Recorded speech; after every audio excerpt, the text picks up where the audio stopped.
नमस्कार, मैं हूं सुरेंद्र गोस्वामी। आपका स्वागत है मेरे चैनल गोस्वामी भक्ति आनंद में। वीडियो अच्छी लगे तो लाइक करें, कमेंट करें, शेयर करें, चैनल को सब्सक्राइब करें, वीडियो को अंत तक देखें। बंधुओं, आज आप चौथे नवरात्र में माता कुष्मांडा की पूजा अर्चना कर रहे हैं। माता कुष्मांडा ने शाकंभरी का रूप धरकर इस धरा को शाक से पल्लवित किया था। माता का एक रूप अन्नपूर्णा का भी है, इसलिए कभी भी अन्न का निरादर नहीं करना चाहिए, क्योंकि अन्न का निरादर माता अन्नपूर्णा का निरादर करना है। मार्च खत्म हो चुका है, अप्रैल प्रारंभ हो गया है। अप्रैल में शादी विवाह होने हैं, उनके निमंत्रण पत्र आप लोगों के पास आ चुके होंगे या आ रहे होंगे। पहले जब शादी विवाह होते थे तो नीचे बिछाई बिछाकर लोगों को बैठा करके पत्तल रखकर, सकोरा रखकर उनमें खाना परसा जाता था। वो पंक्ति कई हो सकती थी, 4 लाइन में बिठा दो, 3 में बिठा दो, 5 में बिठा दो, जैसी गैदरिंग उस हिसाब से वो उठ जाते थे, फिर दूसरे लोग बैठ जाते थे। 2-2 सेट चलते थे। जैसे सब्जी वाला है तो मान लो 81 फल की सब्जी है तो 2 बाल्टी चलेगी, बाल्टियों से परसाया जाता था। और चमचे भी नहीं होते थे, सकोरा को थोड़ा तोड़ करके उसी से सब परसाया जाता सारा खाना। खाने के अंत में रायता दिया जाता था, उसी में फिर पानी दिया जाता था।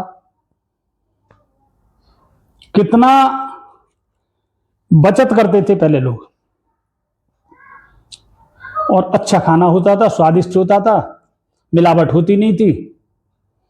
वह जब उस तरह से खिलाते थे तो खाना ना के बराबर बिगड़ता था। झूठा लोग नहीं छोड़ते थे, इसको बुरी बात समझते थे। लेकिन कभी कभी ऐसा होता है कि उन्हें भी थोड़ी सब्जी रख दो, सामने वाले ने ज्यादा कर दी या मन को नहीं भाई तो छोड़ दी, वो ना के बराबर खाना बचता था, बिगड़ता था। फिर थोड़ा परिवर्तन हुआ, कुर्सी मेज लगने लगी, खाना वही रहता था, वही पत्तल, वही सकोरा, वही खाना, उस तरह से परसने का मामला रहता था। अच्छा, परसने में कोई बाहर के लोग नहीं आते थे, परिवार के रिश्तेदार, इष्ट मित्र सब दौड़ दौड़ के काम करते थे। जिनके यहाँ कार्यक्रम होता था, जिनके यहाँ शादी विवाह होता था, उनको तो पता भी नहीं चलता था। सब लोग हाथों हाथ काम को उठा लेते थे। कोई पानी परस रहा है,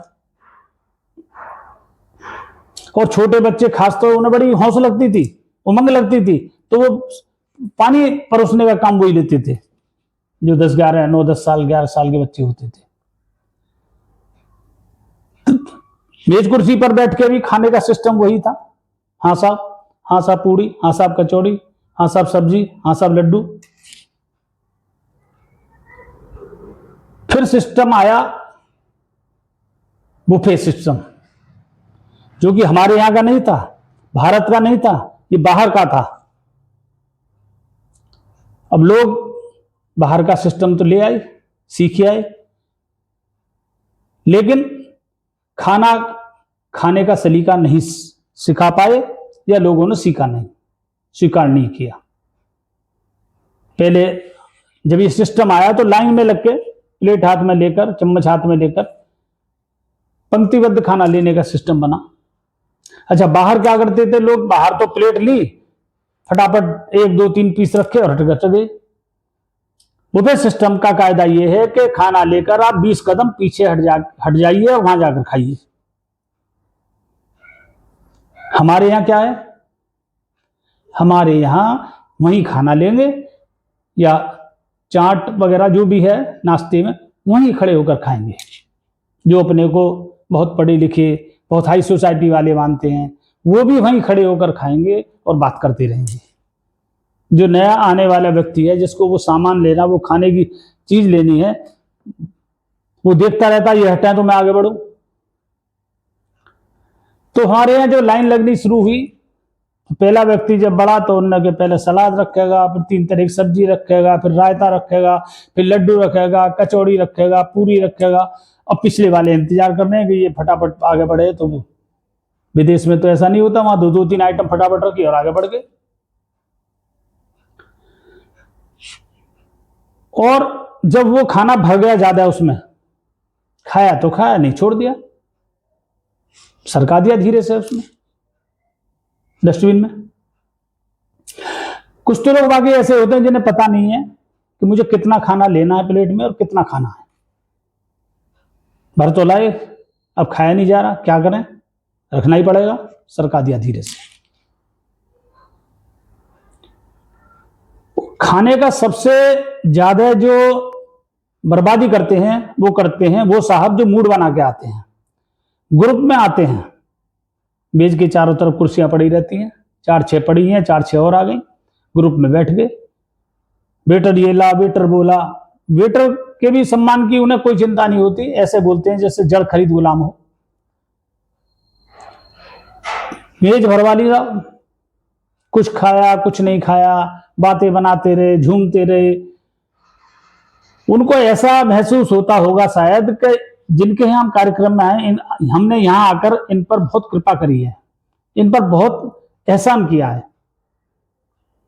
खाना छोड़कर अब बस राम राम जी, राम राम जी, राम राम, और चले गए। भारत में शादियों में 10 से लेकर 20% तक खाना खराब होता है, और कहीं कहीं तो यह 30% तक भी हो जाता है। इतने खाने से सैकड़ों लोग भोजन कर सकते हैं। अपवाद सब जगह होते हैं, सारी सब जगह अव्यवस्था नहीं होती है, कई कार्यक्रम बहुत अच्छे भी होते हैं, लेकिन एक औसतन स्थिति यही है। खाने की बर्बादी रोकनी होगी। बहुत सारी जगह से गुजरकर, बहुत सारी क्रियाओं से गुजरकर ये अन्न हमारी थाली तक आता है। हमारा कर्तव्य बनता है कि हम एक कण भी थाली में ना छोड़ें। संत लोग कहते हैं उतना ही लें थाली में, व्यर्थ ना जाए नाली में। तो मेरा आप सबसे विनम्र निवेदन है, मेरी वीडियो जहां तक पहुंच रही है या आप जहां तक पहुंचा सकते हैं, ज्यादा से ज्यादा वीडियो को शेयर करें, लोगों को ये मैसेज जाए। खाली आप रोटी सब्जी मिठाई वगैरह नहीं छोड़ के आ रहे हैं, आप माता अन्नपूर्णा का अपमान कर कर आ रहे हैं। कैसे आप फलीभूत होंगे, कैसे आपको आशीर्वाद मिलेगा? 2 नवरात्र आते हैं वर्ष में, जब तो तुम पूजा कर रहे हो उनकी, बहुत धूप बत्ती जला रहे हो, हवन कर रहे हो, पाठ कर रहे हो, और वहां उसी माँ का अनादर कर रहे हो। दोहरा रवैया नहीं चलेगा। अपने को वर्तमान स्थिति में ढालो, अच्छी चीजें सीखो। भाई हम जब उसका पालन करेंगे तो हमारे बच्चे भी वैसा ही करेंगे। नहीं कर रहे हैं तो उनको समझाओ, बेटा अन्न नहीं छोड़ते, उतना ही लो, थोड़ा लो, फिर ले लेना। खाना तो चलता है, 12-12 बजे तक चलता है। 2 बार में ले आओ, 3 बार में ले आओ, 4 बार में ले आओ, तुम्हें कोई रोक थोड़ी रहा है। क्यों आ गए तुम दोबारा? आपसे पुनः निवेदन है, अन्न का अपमान ना करें, अन्न की बर्बादी ना करें। धन्यवाद, नमस्कार।